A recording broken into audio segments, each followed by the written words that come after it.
has joined us. She's been a force of mentorship for a number of us on this call. And if you don't know, she created women's health research at Yale, which is an interdisciplinary center at Yale that focuses on sex and gender research and has funded a number of cardiologists and at many levels. Dr. Missouri's the Norma Weinberg-Spungen and Joan Lebson-Bildner Professor of Women's Health Research, and she's a professor of psychiatry and psychology. Most recently, she was appointed to be the chair of the first ever White House Initiative on Women's Health Research. So it's an honor to have Dr. Missouri joining us today, and I'll ask her to introduce the topic that we're talking about today, and then I'll introduce our fellows. Thank you very much, Dr. Shah. It's really a pleasure to be with you. I am so impressed by the advancements made in cardiology as it relates to the health of women. And I think what you're going to hear today is a great example of how people are taking this forward in such an important way. I think as clinicians, we often see sex and gender differences in practice, but we treat them more like clinical observations rather than wondering why we're seeing these differences and whether or not they're meaningful. And I think that's what's changed so radically over the last 20 years. And I really think that cardiology has often led the way in that regard. And I'm just thrilled to be here today to see this work and hear about it. And on that note, I will say that we'll continue to make progress. Thank you very much. Thanks so much for setting the stage, and it's an honor and a privilege to introduce our two fellows today. So Camilla Trejo is our first fellow, and then Carl Eason, and they're sharing this topic of ischemic heart disease in women. So I'll start off with Camilla. So Camilla joined us from the University of Antioquia in Medellin, Colombia. I knew Camilla when she was a research assistant here, and she had a reputation throughout the hospital for being incredibly hardworking. She then left Yale and went to UConn for her internal medicine residency and came back to Yale. We were lucky enough to get her back for her clinical cardiology fellowship. Since she's been here, she maintains that reputation for being unbelievably hardworking. She's been incredibly productive academically and has presented at a number of conferences. In 2018, she published a book chapter about the utility of coronary calcium scoring in women. And so really an expert today for this topic. And then I'll also introduce Carl Eason. So Carl, I've known since she was a medical resident, and I remember going up to the medical ICU at the VA after I had done a carotid procedure, and she was clearly fascinated by cardiology and cardiovascular medicine. So she had got her bachelor's degree at the University of Alabama at Birmingham, and then her medical degree from Meharry Medical College and then joined us at Yale for her medicine residency. We were lucky enough to keep her for cardiology fellowship, and despite my advocacy about her technical talents in the cath lab, I think she's destined to be a rising star in non-invasive cardiology. So with that, I'll turn it over to our fellows for this great Grand Rounds discussion today.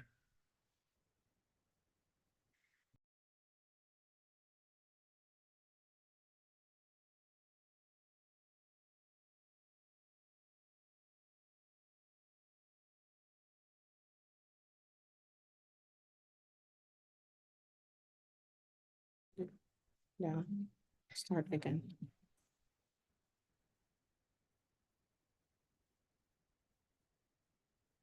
Were we muted, guys? Yeah, I think so. Okay, all right.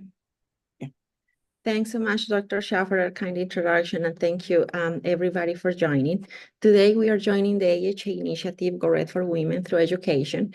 Our goal is to increase awareness and enhance knowledge on ischemic heart disease in women, with the aim to improve clinical care gaps related to the women's greatest health threat, cardiovascular disease. The learning objectives of this talk are to explore the biological differences of ischemic heart disease in women, to understand the sex-specific differences in the presentation of ischemic heart disease among women, and to gain insight into the clinical outcomes of women with ischemic heart disease. So ischemic heart disease remains the leading cause of death in women. It affects nearly 45% of women aged 20 and older. Ischemic heart disease is also the leading cause of death in men.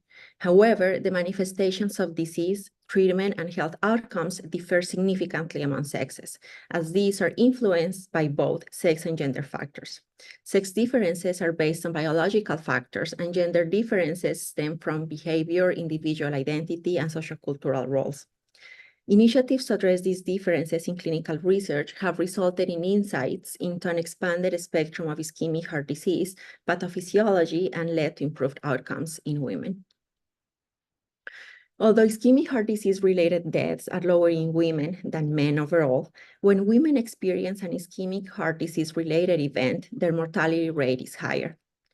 Using data pulled from several epidemiological cohorts, it is estimated that 1 year after a first MI, 23% of women versus 18% of men will die, and that after 5 years after a first MI, 47% of women versus 36% of men will die. And these differences are greatest at the younger age groups.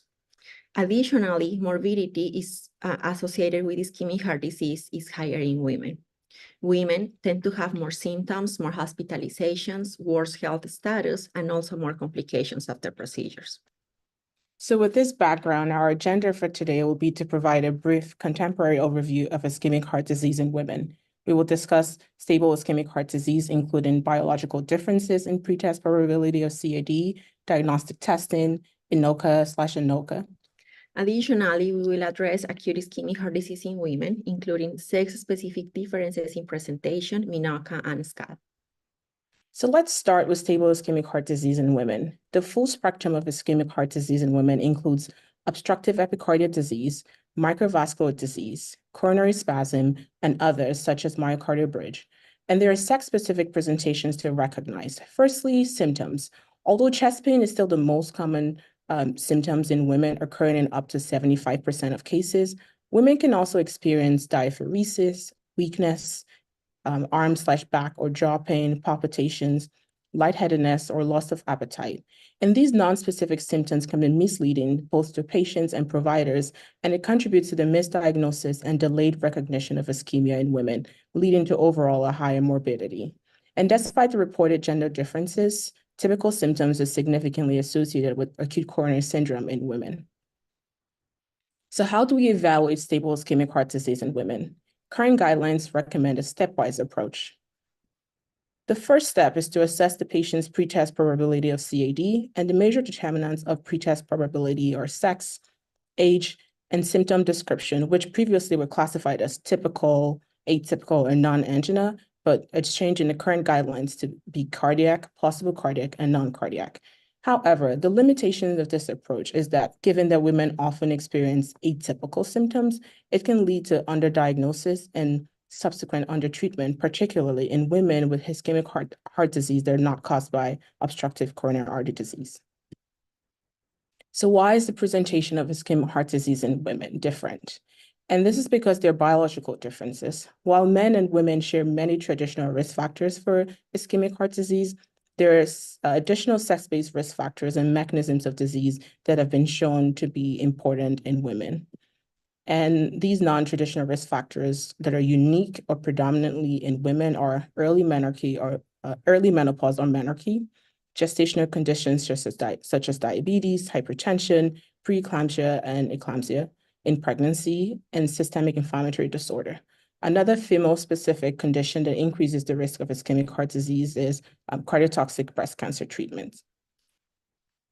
This figure is from a paper published in Circulation in 2018, and it illustrates the risk profile in women. On the right, we have our traditional risk factors that are common to both men and women, such as diabetes, smoking, and obesity. And on the left, we have the non-traditional risk factors that are unique to or predominant in women. Lupus, for example, has a threefold higher risk of ischemic heart disease events, and rheumatoid arthritis elevates the risk as much as diabetes.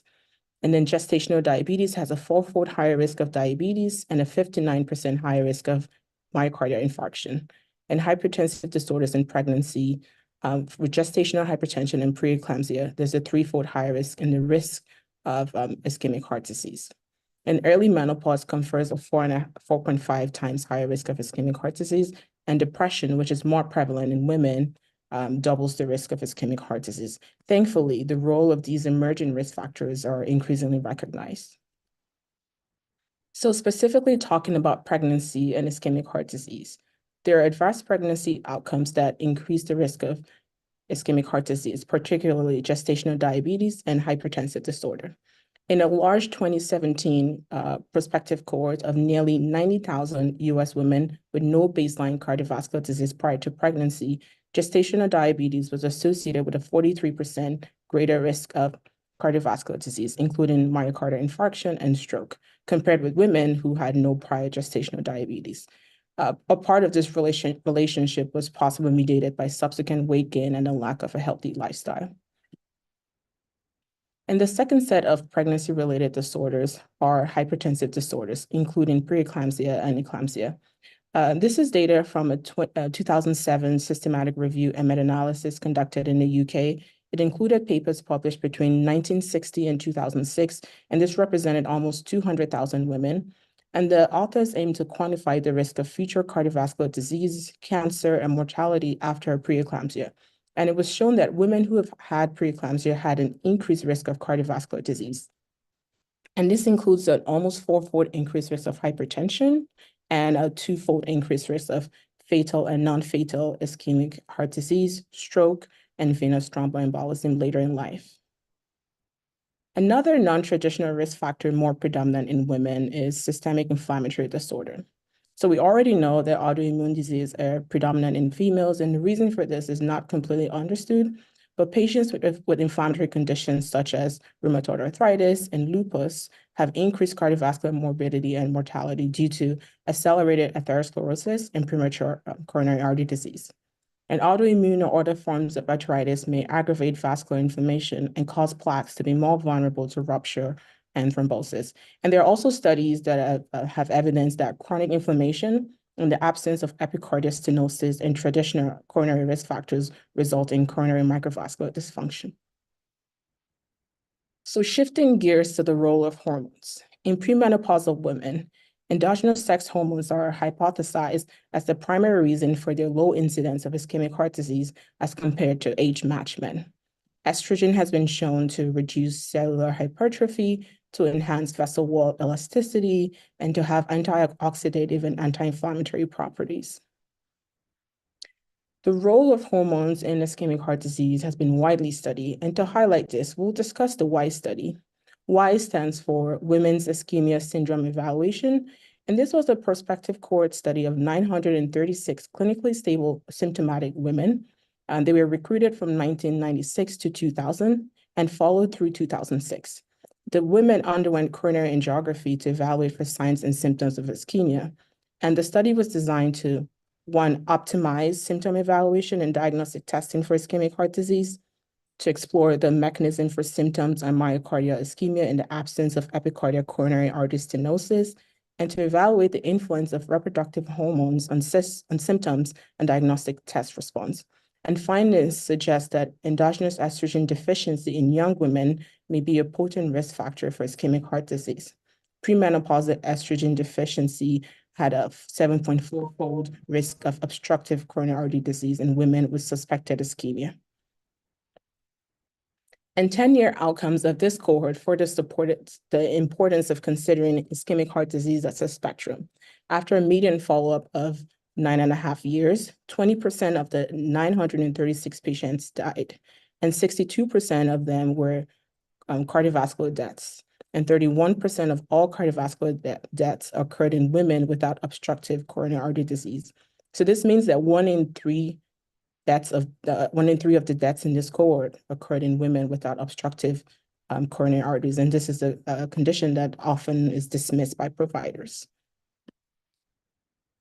So we know that estrogen is associated with a low incidence of ischemic heart disease, so it is no surprise that after menopause, women have a higher risk of ischemic heart disease.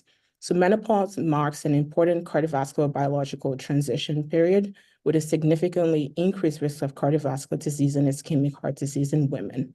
Menopause also increases our metabolic syndrome and truncal obesity, which are risk factors on their own. And Estrogen loss not only has a negative effect on the arterial function, this is in terms of vessel elasticity and anti-inflammatory properties, it also alters the cholesterol profile with an increase in LDL levels after menopause and a decrease in HDL levels. And so early menopause, whether natural or surgically induced, significantly increases the risk, a woman's risk for ischemic heart disease. And although there are no clinical trials that have shown a reduction in cardiovascular risk or improved clinical outcomes from hormone therapy, the ELITE trial showed a benefit of estradiol in early menopause. So the ELITE trial studied the vascular effects of early versus late postmenopausal treatment with estradiol. So this was a single-centered, randomized, double-blind, placebo-controlled trial of 643 healthy postmenopausal women. The women had no diabetes and had no clinical evidence of cardiovascular disease. They were stratified into early versus late menopause, with less than 6 years being early menopause and greater than 10 years being late menopause. And what they did was that they measured the change in the carotid artery intima media thickness as a measure of subclinical atherosclerosis after 5 years.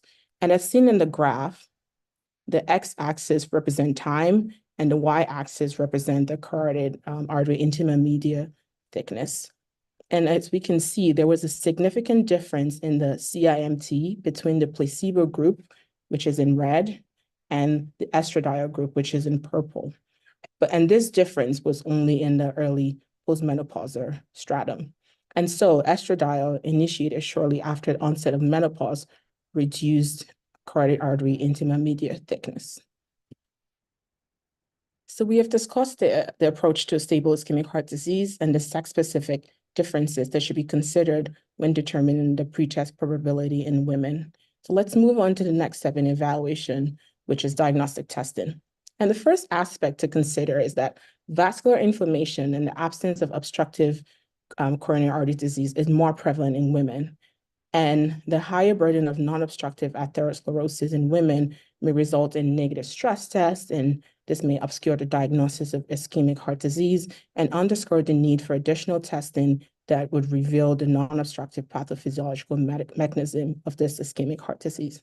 And for this reason, in the female population with suspected angina, diagnostic testing should evaluate the full spectrum of ischemic heart disease, including stress testing and coronary CT for epicardial stenosis, as well as PET, CMR, or functional invasive testing for non-obstructive disease. And this is a proposed algorithm for the diagnostic approach to women with suspected stable ischemic heart disease. This is taken directly from a 2022 published paper in Circulation on this topic. So in a woman with symptomatic stable ischemic heart disease, the first step is to determine her risk factor profile, considering both her traditional cardiac risk factors and the non-traditional risk factors that we just discussed. And if she has a low risk profile, an exercise treadmill test is reasonable in the absence of an abnormal ECG, but you could also consider stress echo to increase specificity and or CAC to test CAC testing to risk stratify. And on the other hand, if she has intermediate to high risk, you should review the results of her prior cardiac testing and chest CT images to assess for any coronary artery calcium burden. And for women with intermediate to high risk, the main decision is whether to pursue anatomic or functional testing, and there are factors that favor one or the other or both of them. So factors favoring anatomic testing with a coronary CTA includes no known CAD, no severe coronary calcifications on a prior CT, and a prior normal or low risk stress test.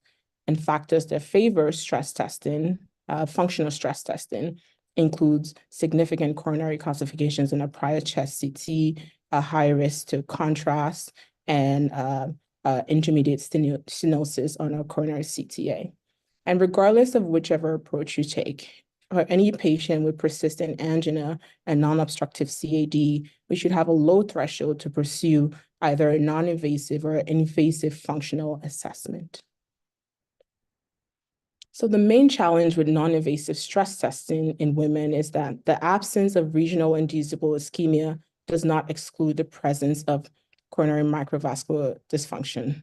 does not exclude the presence of coronary vasospastic disorder or a hemodynamically significant myocardial bridge in symptomatic patients. And that's why women with ischemic heart disease can have normal findings on conventional diagnostic testing, including coronary CTA and nuclear imaging. And academic societies are increasingly aware of these caveats. And that's why quantification of coronary flow reserve to diagnose coronary microvascular dysfunction and to enhance risk stratification is a Class 2A recommendation in the 2021 chest pain guidelines. Now, let's talk about those conditions that cause angina in the absence of obstructive CAD, INOCA and ANOCA. So these terms refer to angina or ischemia with non-obstructive coronary arteries. They affect nearly 1/2 of patients undergoing invasive coronary angiography for suspected ischemic heart disease and encompasses a spectrum of entities, including microvascular dysfunction, microvascular and epicardial spasm, myocardial bridging, and other occult coronary abnormalities. The population most affected is women that tend to be younger and with fewer cardiac risk factors than those with obstructive CAD. The pathophysiologic reasons for these sex differences in the prevalence of ANOCA are poorly understood. However, what we do know is that it falls outside of traditional disease. And so a new approach for diagnosis and treatment is required. In terms of the presentation, more than 60% of patients with ANOCA present with angina provoked by physical exertion, emotional stress that results with rest. The remaining patients can also present with a sporadic angina or an anginal equivalent, such as shortness of breath. The symptoms tend to be stable, although they also may wax and wane, and have usually been present for at least 3 months, with no other clearly identified origin. However, patients often have symptoms for years before a diagnosis is made, and at that point, they have generally undergone multiple tests, including coronary CTAs, traditional stress testing, or even diagnostic coronary angiography.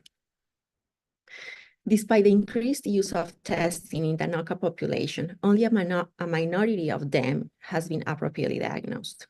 Luckily, as our knowledge about these entities has evolved, so have the diagnostic testing options.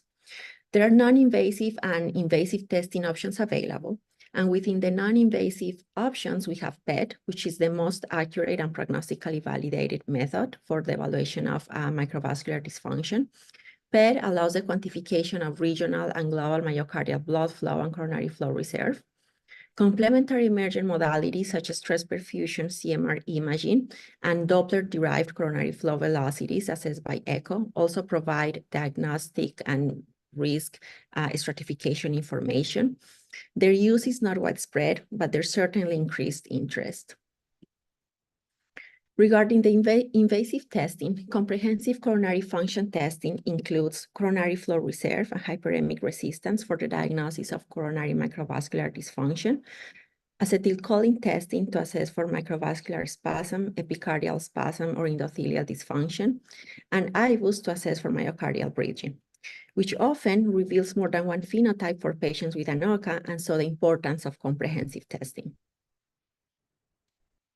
In patients with angina in the setting of MINOCA, comprehensive testing linked with medical therapy improves clinical outcomes, and this was demonstrated by the CORMICA trial. CORMICA was a randomized controlled blinded clinical trial that enrolled 391 patients to evaluate stratified medical therapy versus the standard of care in patients with angina. Patients with angina underwent invasive coronary angiography, which is the standard of care, and patients without obstructive CAD, which were 151, meaning 39% of the population enrolled, were immediately randomized 1-to-1 to the intervention group or the control group. In both groups, more than 70% of the patients were women. The intervention group underwent comprehensive functional testing, which consisted on pressure wire assessment of FFR, CFR, and IMR, as well as vasoreactivity testing with acetylcholine for the evaluation of vasospasm. With this assessment, patients were classified as having vasospastic angina, microvascular angina, or non-cardiac chest pain. And based on their diagnosis, they were given recommendations in terms of lifestyle modifications and medical therapy. The primary endpoints at 6 months were angina severity, quality of life, and measured adverse cardiac events. And although there were no differences in MACE, functional testing linked with medical therapy resulted in improved angina and quality of life. With this, we will move forward into the second half of this presentation and we'll dive into acute ischemic heart disease. We'll talk about MI in the context of obstructive CAD, MI in the context of non-obstructive CAD or MINOCA, and SCAD. As in stable ischemic heart disease, there are also sex differences in the symptom presentation in acute coronary syndrome. This graph is from a systematic review and meta-analysis on this topic, and it illustrates the odds ratio, crude and adjusted, of symptoms experienced by women relative to men. This meta-analysis included 27 studies representing more than 1,200,000 patients. Compared with men, women were found to have higher odds of presenting with pain between the shoulder blades, nausea or vomiting, and shortness of breath, and had lower odds of having chest pain and diaphoresis. Multiple symptoms also showed substantial overlap in prevalence. For instance, both sexes presented most often with chest pain, with pooled prevalences above 70% for both men and women with ACS. These sex differences have been recognized since the early 2000s, and multiple studies have been designed to further understand them. For this presentation, we are going to talk about two of these studies, the Young MI Registry and the Virgo study. The Young MI Registry is a retrospective study that examined a cohort of young adults aged 50 or younger with a first-time MI presentation. They used electronic health records from two large academic medical centers, MGH and Brigham, and they also collected detailed chart review information to generate high-quality data regarding risk factors, presenting features, hospital course, treatment, and outcomes. The aims of the Young MI Registry investigators were to gain insights on prevention, risk stratification, treatment, and outcomes of cardiovascular disease, as well as to identify disparities that, if addressed, lead to improvement in patient outcomes. The Young MI included 2,097 individuals with MI, and of those, 90% were women. And in this graph, we present some of the key findings. Risk factor profiles were similar between men and women, although women were more likely to have diabetes and rheumatic conditions. Women also had lower median income and were more likely to have public insurance. Regarding the clinical presentation, chest pain was the most common presenting symptom in both men and women, and although women were more likely to also experience multiple symptoms, for instance, dyspnea, palpitations, or fatigue. From a management perspective, women were less likely to undergo invasive angiography, revascularization, and to be discharged on GDMT post-MI. And this is as a composite and individually for each agent, including aspirin, statin, beta blockers, ACE, and ARBs. A finding to remark is that women were more likely to have MINOCA. 10% of women was found to have MI with non-obstructive CAD on angiography versus 4.2% of men. Regarding outcome data from Young MI, there was no difference in cardiovascular mortality during the index hospitalization. However, after discharge, the all-cause mortality was higher for women. Here is a figure illustrating the Kaplan-Meier failure estimates for all-cause death among patients who survive hospital discharge. The red line represents the cumulative incidence of death in women, which is increased when compared with men at discharge and up to 10-year follow-up. In addition to Young MI, Virgo is also a landmark study that aimed to address gaps in knowledge regarding sex differences in AMI symptoms. Virgo preceded Young MI and was the first large observational study on the presentation, treatment, and outcomes of young patients with MI. The Virgo investigators aimed to identify the prognostic factors that contribute to outcomes in this young MI population, to develop clinically useful risk stratification models for young MI patients, to explain the sex differences in outcomes, and to identify targets for intervention. The planned enrollment of the Virgo study was 2,000 women and 1,000 men, aged 18 to 55 years with acute MI. These patients were recruited from a diverse network of 100 hospitals over a 3-year enrollment period. Patients were enrolled after the index admission for acute MI, defined as positive cardiac biomarkers in addition to ischemic symptoms and ECG changes. Detailed information was collected regarding patient characteristics, medical care, and outcomes at recovery during the index hospitalization at 1 month and a 12-month follow-up. On the following slides, we are going to summarize key data from Virgo on the sex differences in acute MI, focusing on women. We will start by discussing the sex differences in presentation and perception of symptoms. For this analysis, the Virgo investigators conducted structured patient interviews during the index hospitalization for acute MI. Similar to findings described for stable ischemic heart disease, most women and men presented with chest pain. And specifically talking about women were more likely to present with multiple associated symptoms than men, including epigastric symptoms, palpitations, pain or discomfort in the jaw, neck, arms, or between the shoulder blades. And interestingly, women with STEMI were more likely to present without chest pain. Regarding the perception of symptoms and care-seeking behaviors, in comparison with men, women were more likely to perceive symptoms as stress or anxiety, 20 versus 11%, less likely to attribute symptoms to muscle pain, 15 versus 21%, and more likely to seek medical care for similar symptoms before their MI hospitalization. However, more than 50% of women reported that their provider did not think these symptoms were heart-related, compared to 37% of men. The Virgo data also allowed for a detailed comparison of the clinical characteristics and outcomes of young patients with MINOCA versus MI-CID and among patients with MINOCA by sex. Using an angiography-driven taxonomy, patients were classified as having MI-CAD when they had undergone revascularization or were found to have more than 50% plaque, and classified as having MINOCA if were found to have a non-plaque mechanism or less than 50% obstruction.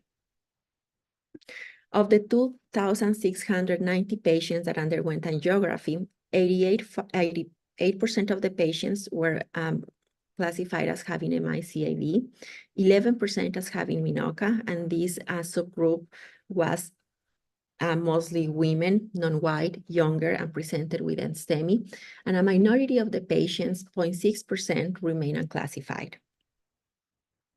This analysis showed that women had 5 times higher odds of having MINOCA. It also showed that when MINOCA patients, when compared to MI-CAD patients, MINOCA patients were more likely to be without traditional cardiac risk factors and more predisposed to hypercoagulable states. And when we talk specifically about women with MI-CAD were more likely than those with MINOCA to be menopausal or to have a history of a pregnancy-related disorder, such as gestational diabetes. The MINOCA mechanisms varied. 25% of the patients were found to have a non-plaque mechanism, including vasospasm, spontaneous dissection, or embolization. And regarding outcomes in MINOCA, 12-month quality of life, as well as 1 and 12-month mortality, were similar in patients with MINOCA and MI-CAD. These findings have important clinical implications. First, in young MI patients with acute MI, the course of MINOCA is not benign. Outcomes are similar to patients with MI to CAD. Second, in patients with acute MI who are ruled out for obstructive CAD, we should highly consider additional testing to elucidate the underlying cause of ischemia and initiate appropriate treatment. The Virgo data also brought to light the limitations of the current classification schemes for acute MI, as these may not accommodate the breadth of the clinical phenotypes in young women. In this study, Dr. Spatz and collaborators developed a new taxonomy among the Virgo population to address this concern. So they first classified a subset of patients, 600, according to the third universal definition of MI using a structural abstraction tool.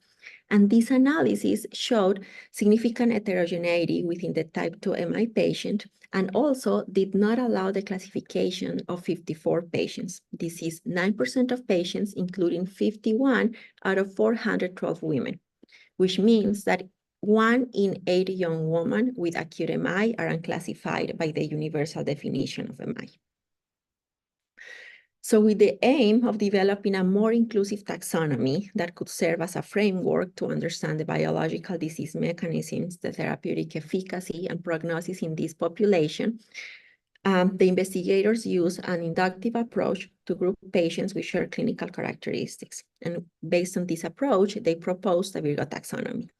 This proposed classification allowed the classification of 2,802 study participants into 5 classes.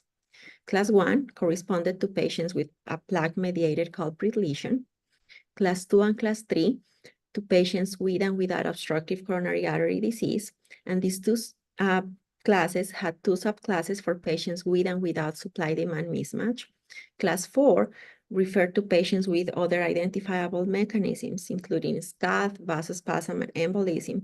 And Class 5, undetermined classification. As you can see, most of the patients were classified as Class 1, 82% of women and 94% of men. But for all of the other classes, there was a predominance of women, which further highlights the sex differences. To conclude our overview of insights from Virgo, we wanted to present this study in gender differences in the trajectory of recovering health status among young patients with acute MI. For this analysis, the investigators conducted patient interviews at baseline hospitalization, 1 and 12 months post-acute MI. They assessed these outcomes with the Seattle Angina Questionnaire and with the generic short form 12. The authors compared health status scores at all 3 time points and examined the independent effect of gender, adjusting for selected covariates. On the right, the graph on the mean health status scores from baseline to 12 months, stratified by gender. On the top, we can see the graph for the physical limitations, angina frequency, and on the bottom, treatment satisfaction and quality of life. The y-axis is the mean score, and the lower the score, the worse the qualification. The red line in all the graphs represent women, and as you can see, has lower means for all the domains. The increasing recognition of MINOCA has also led to advancements in the diagnostic approach. HEART-MINOCA was a prospective multicenter observational study that aimed to assess the diagnostic value of multimodality assessment of patients with MINOCA. HEART-MINOCA enrolled 301 women with MI. Out of these women, 170 had MINOCA. These women underwent 3-vessel optical coherence tomography, as well as cardiac MRI to assess the MINOCA mechanisms. OCT allowed the identification of the culprit lesion in 46% of the patients. Cardiac MRI was abnormal in about 75% of the patients due to findings consistent with infarction, regional injury, or non-ischemic findings. And the main finding to remark is that among the women with MINOCA who had both OCT and cardiac MRI, this is 116 women, almost 85% of the women had an identifiable cause. So all the data has contributed to our understanding that ischemic heart disease in women encompasses a spectrum of conditions that includes obstructive epicardial disease, microvascular dysfunction, coronary spasm, and spontaneous coronary artery dissection. Although we're still trying to understand the pathophysiology, the role of microvascular dysfunction, vascular inflammation, hormonal influences, and coronary size in the development of ischemic heart disease in women is being increasingly recognized. And similarly, we're still trying to understand the sex-specific pathophysiologic differences in MI, with women having more plaque erosion versus men who have more plaque rupture. And for a better understanding of the spectrum of acute MI in women, we'll focus our final slides on one of the MINOCA entities that is significantly predominant in women, a spontaneous coronary artery dissection, or SCAD. So SCAD is an increasingly recognized cause of acute coronary syndrome. It accounts for up to 35% of acute MI among women less than 50 years old. It is a rare cause of sudden cardiac death, and it's a common cause of pregnancy-associated acute myocardial infarction. In this figure here, it shows that SCAD is likely influenced by a combination of factors, including the sex, hormonal fluctuations, physical and emotional precipitants, and underlying arteriopathies. And women comprise 87 to 95% of SCAD patients with a mean age of 44 to 53. However, SCAD has been identified in patients from their late teens to the 9th decade of their life. And traditionally, the typical SCAD patient has been thought of as a middle-aged woman with very few traditional cardiovascular risk factors. But interestingly, the prevalence of hypertension and hyperlipidemia in SCAD patients is similar to age and sex matched populations. So because the vast majority of patients affected by SCAD are women, and since SCAD constitutes an important cause of pregnancy-associated MI, sex hormones have been implicated in the development of SCAD, but there have been several studies that have shown that SCAD can affect nulliparous, pregnant, postpartum, multiparous, and postmenopausal women. Therefore, there's lack of conclusive evidence on the use of exogenous hormones and the risk of SCAD or its recurrence. And if hormones do play a role, it's not sure whether it's the absolute levels of the hormones or the fluctuating levels of estrogen and progesterone that affects the process. So the mechanism of how hormones contribute to the risk of SCAD remains to be elucidated.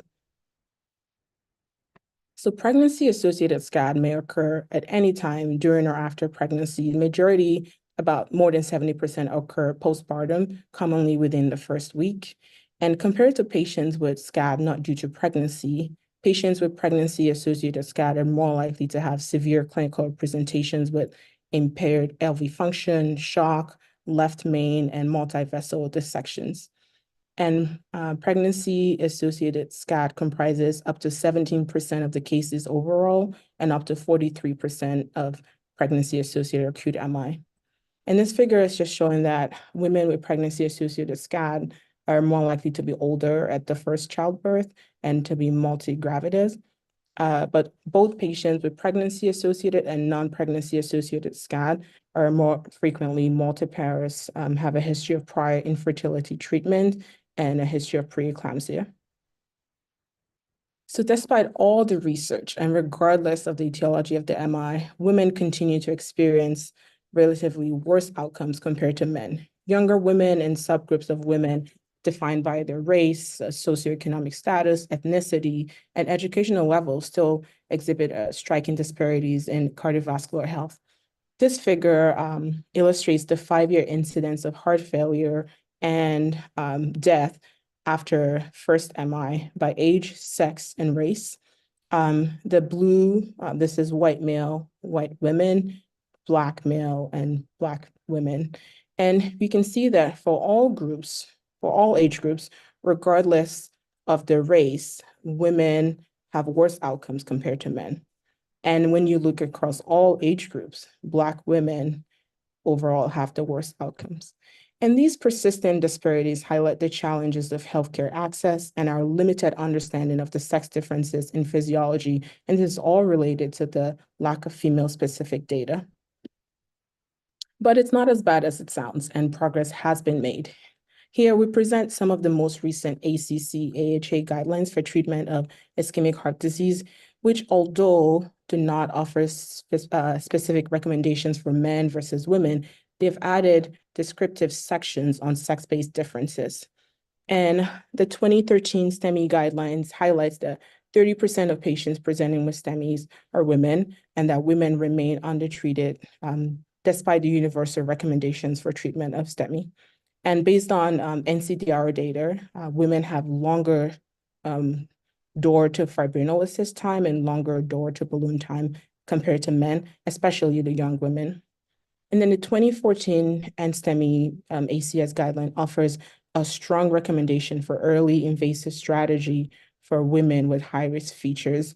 And they also highlight that revascularization is reasonable in pregnancy women if an ischemia-guided approach is not effective in treating a life-threatening complication.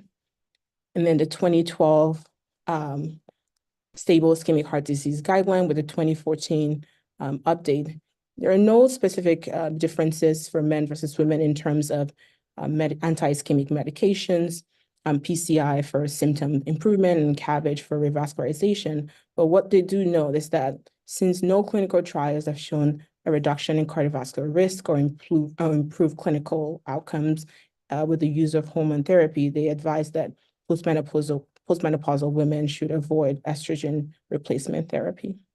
And in 2011 PCI guidelines notes that women have higher in-hospital mortality, partly due to higher procedural complications. And then the 2011 CABG guidelines note that women have higher perioperative morbidity and mortality, but in the long-term outcomes are similar.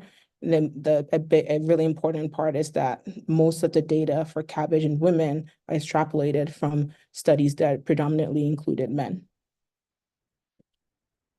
So we hope that we've all learned some of the sex-related differences in ischemic heart disease in women compared to men. We took this central illustration from a JACC-focused seminar published in 2022 on this topic. It's a great visual summary of the key data points that were discussed today. So to summarize, women have higher mortality with ischemic heart disease events and higher morbidity compared to men. Women may report chest pain, but more often report back pain, jaw pain, epigastric pain, palpitations, and lightheadedness. Atypical presentations in women are linked to delays in seeking care, delays in diagnosis, and life-saving treatments. And guidelines do not distinguish any differences in the treatment for men or women in terms of use of anti-ischemic medications, PCI, or revascularization with CABG. And also non-obstructive coronary artery disease is the cause of stable angina and MI that predominantly affects women. But we think that the future is bright for women. As we reviewed this topic, it was very exciting to see the evolving knowledge of sex-specific presentations and how the improved recognition of conventional and novel risk factors, along with an expanded understanding of the sex-specific pathophysiology of ischemic heart disease, has resulted in improved clinical outcomes in women. Yeah, there is also increased awareness of this matter, and multiple universal and local campaigns have been launched targeting both the communities and healthcare providers to further propagate this knowledge and improve the quality of clinical care for women. As a response to the increasing knowledge and awareness, many women's heart centers have been established as well, which is a wonderful initiative to focus on women-specific determinants of health. And as women in cardiology, we also strongly believe that increase in female representation in the research and clinical fields is imperative. We feel incredibly privileged to be female physicians in cardiology and to be here particularly today giving this talk. And we want to especially thank our faculty mentor, Dr. Shah, for being an advocate for women with ischemic heart disease and for his terrific mentorship for this talk. Thank you.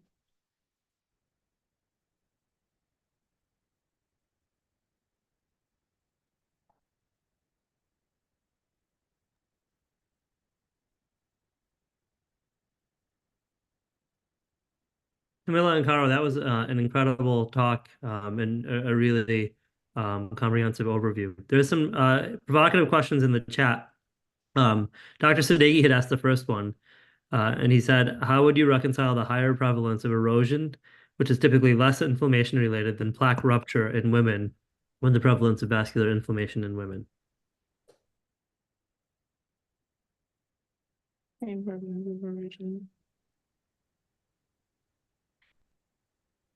I mean, we do think that, based on some of the data that we looked at, there are some biological differences that really are not always explained. Women have a higher risk of autoimmune disease, autoimmune inflammatory conditions. So if I understand your question right, I think, part of it is due to, some biological differences that, we can't, fully understand, but definitely needs to be studied. I also wonder if there's an element of this that has to do with the plaque phenotype. And so I don't know if plaques are different in men versus women, and if men have bulkier plaques that are more likely to erode or to rupture, for example. Yeah. And then Dr. Cohen said, well done and presented. I fully agree. And then his question was, do you have any thoughts about Takotsubo syndrome or broken heart syndrome occurring almost exclusively in women? I could say the main kind of take home from this presentation is that even in the when patients have Takotsubo syndrome, and in this scenario when we diagnose this in women, even if our pretest probability of coronary artery disease is low, they should always undergo comprehensive functional testing and have undergo full assessment of their coronary anatomy and coronary physiology to rule out all mechanisms of endothelial dysfunction and microvascular dysfunction. I think it's not enough to just say there's lack of epicardial CAV. Yeah. Dr. Bender has his hand up with a question as well. So first of all, Caro and Camila, that was wonderful. It was one of the better summaries and discussions of that area I've heard in a long time. So great work in that regard. I have a couple comments I wanted to make. One is a little bit of an advertisement that you mentioned Noelle Berry-Mers, who's done a lot of terrific work in the Anoka-Minoka area. And she's going to be our annual visiting Calabrese lecturer in early June. So more to come on that, but all of you who are interested in this area, I'm sure will want to meet with her and talk with her.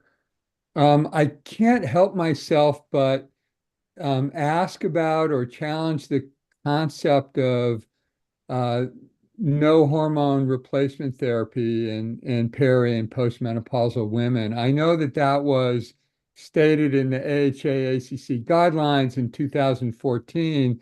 I would kind of make the point that most people in the field and certainly in the OBGYN community don't agree with that, especially in people who have any indication at all for HRT, hormone replacement therapy. There was one great Danish osteoporosis study of women in the perimenopausal transition who were followed in this registry that is in Denmark, a wonderful registry.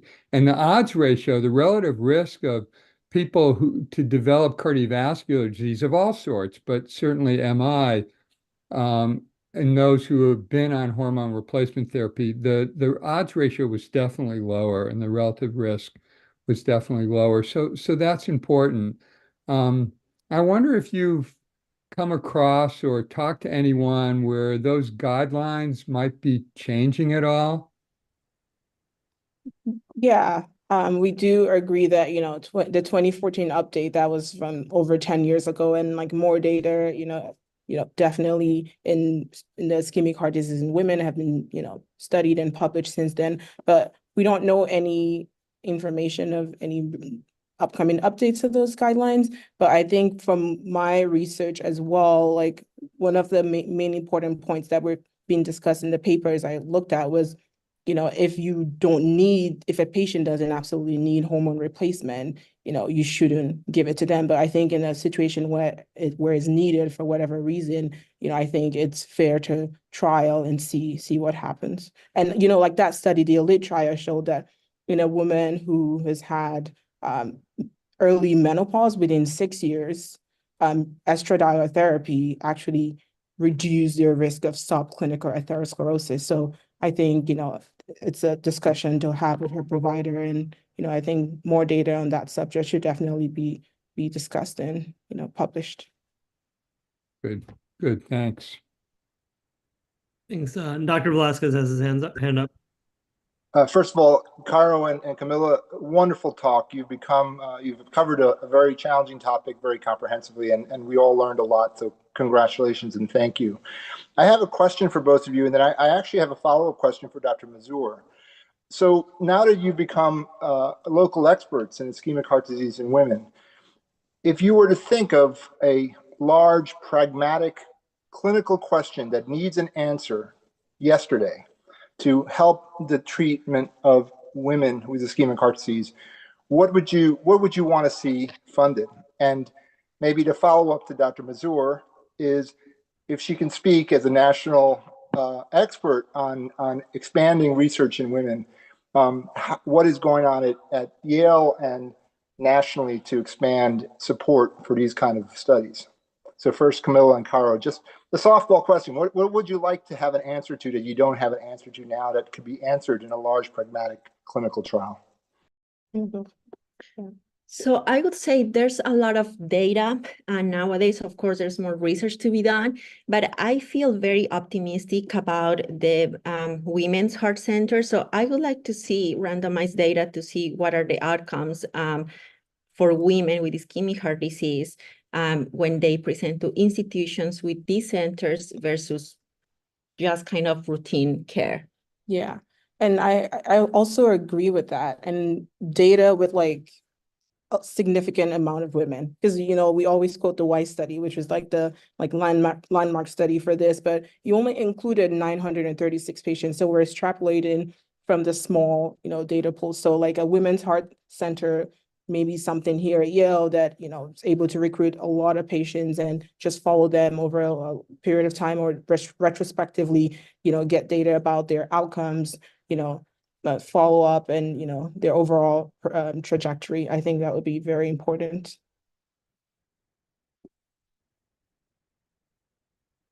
Thank you, Dr. Velasquez, for your question. I also have to echo Jeff and other Samits and other people's sentiments that the job these two fellows have done is really fantastic. And thank you so much. What we're doing here in Washington, where I'm right now, is working in the White House at the First Lady's office and in collaboration with the Gender Policy Council to move this initiative forward. So very briefly, the president on November 13th signed what's called a presidential memorandum. And in that, he outlined what needed to be done to increase research on women's health. The first step is really to figure out where within federal agencies that do fund research, where can we increase the production of this research? And not just the production of research, but fundamentally change the way in which we've thought about research as it relates to diversity, as it relates to including women. I know that we're all aware of the fact that women have been increasingly included, not always in representative numbers to the condition being studied, but among the other things we have to remediate that really is still very common is when women are included, people often don't disaggregate the data by sex, which doesn't help women or men if you pool and homogenize the data. So we're really looking at very fundamental changes in federal agencies in terms of how they actually demand that the data be looked at, analyzed, and reported. Beyond the federal agencies, we're doing so much more. And I would just add that before we even started this work, we met with an enormous number of stakeholders. We met with physicians and clinicians from different disciplines, and we met with patients and advocacy groups and foundations and professional societies and the National Academy of Sciences and on and on and on to get a real understanding of what people thought about research in women's health. And I think it's been reflected in what the comments have been today, is that we really have been unable to catch up on what we need to know about women, and we need to escalate and accelerate the way in which we're doing research in this field.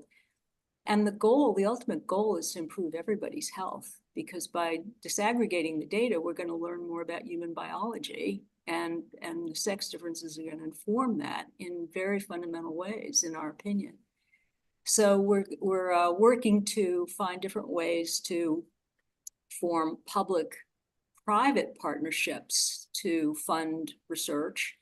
We're also working on major sources of research productivity to work with them to change the way in which they are requiring applicants for various kinds of awards and how they're going to study that.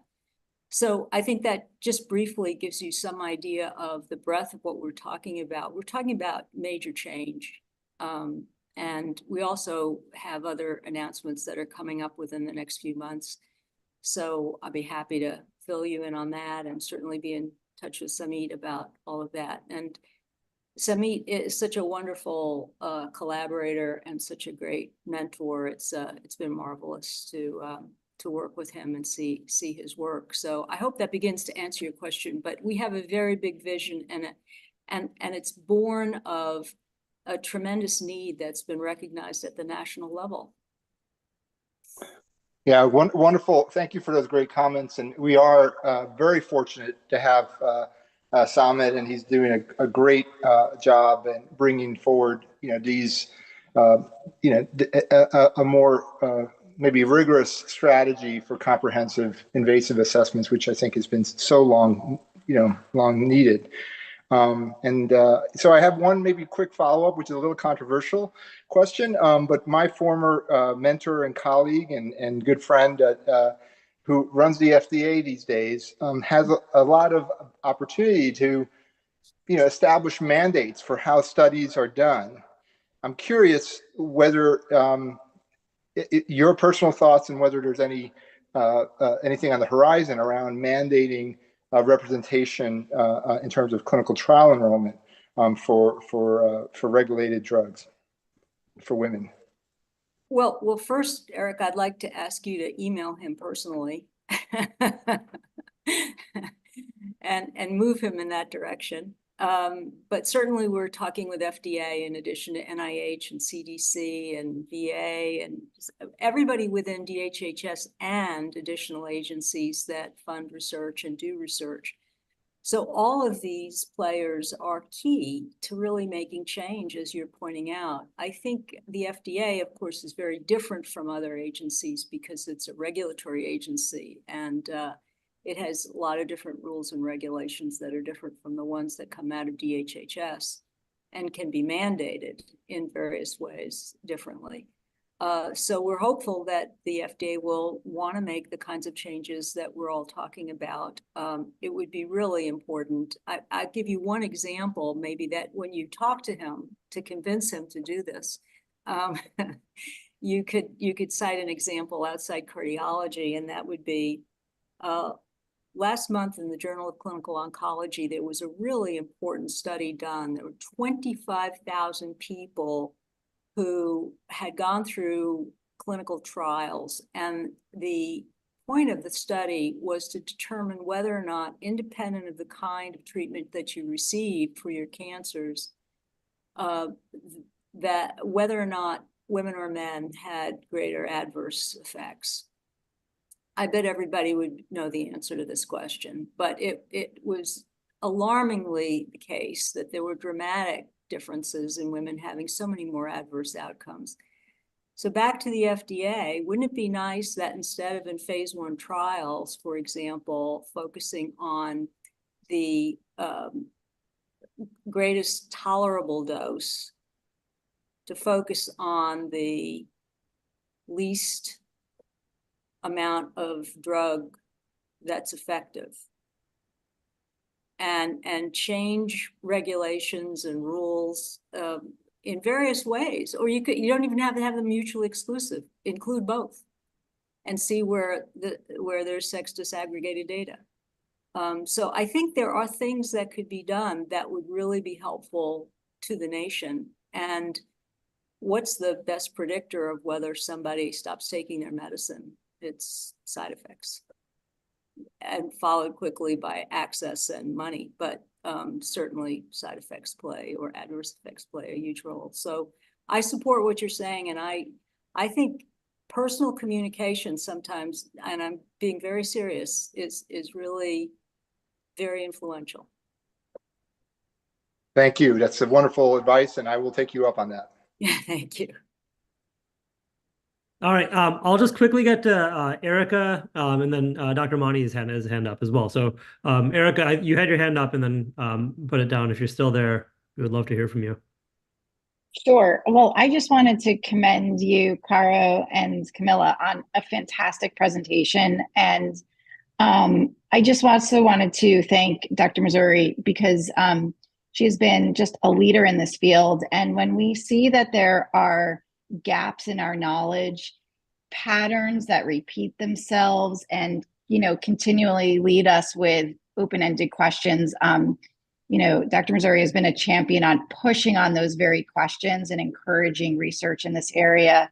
And reflecting back on to the Virgo study, which was back in 2010, I was a fellow then, and little did I know that this role of being a clinical support to the lead project manager for all people coming into the study was going to, be this huge role, because there were so many questions around women who qualified for our study using traditional criteria coming into the hospital with acute MIs. And yet we had approached them for the study, across the 100+ sites, and many would tell us, well, my doctor told me I didn't really have a heart attack. I don't know if I should be in this study. And it just became like a mantra. We continuously heard that. And so now to kind of come full circle to really have much greater understanding of the mechanisms behind MINOCA, as well as ischemia with no obstructive coronary artery disease, I really think that the work that Samit is doing in the lab and that you guys are getting to train under is just revolutionizing how we care for women with ischemic heart disease who really evaded our diagnostic understanding. We always speculated, but really never were able to nail down a diagnosis. So I think this is really transformative work. There's still more persisting questions, as you mentioned, and we need to, double down on that to find those answers. So I charge you with that task going forward to, to find evidence-based treatments for these syndromes that we don't have good treatments for still. Just thank you, and just really inspiring to hear your talk today. So thanks. Thanks so much for those comments. I'm just briefly going to quickly respond to what you said, to add that your advocacy and vision is what led us to do our first acetylcholine study in 2020. So I don't need to take any credit here, but I want to say that it's been a wave of change, and I'm just glad to be part of it and to see our fellows carrying the torch going forward. Dr. Mani, you've had your hand up for a while. First of all, congratulations, Camilo and Caro, for this excellent presentation, and Samit for taking this kind of initiative with the support of Carolyn. So you mentioned actually the role of SCAD in disease, and this is a devastating disease for which there is no treatment. Recent studies suggest actually the increasing mutation in collagen genes associated with the SCAD, a gene that actually also associated with vascular EDS. Women get actually uterine rupture with it. And I was wondering if you guys have looked into the relationship between estrogen variation and collagen synthesis and function, because that's, I think, is an upcoming area of investigation. So I wondered if you have any information on that. Yeah, we know that's really interesting and like new data that you just shared with us, and we'll definitely look into it. But we didn't come across any like specific gene as a relation to development of SCAD. Yeah. Yeah, last week actually we had one actually as collagen 1A1. And Pradeep actually in Boston published some kind of UK Biobank, and we had seen it. We didn't publish it yet. We haven't published it yet, but it's interesting to know that there seems to be some relationship with estrogen, and maybe Jeff knows about that. But anyways, that would be something to focus on. Thank you. Definitely. Thanks. All right, we're a bit over time, but thank you all so much. And Caro and Camilla, congratulations, and really job well done on this topic. So thanks everyone for joining us tonight, and until next week. Bye. Thank you very much, everyone.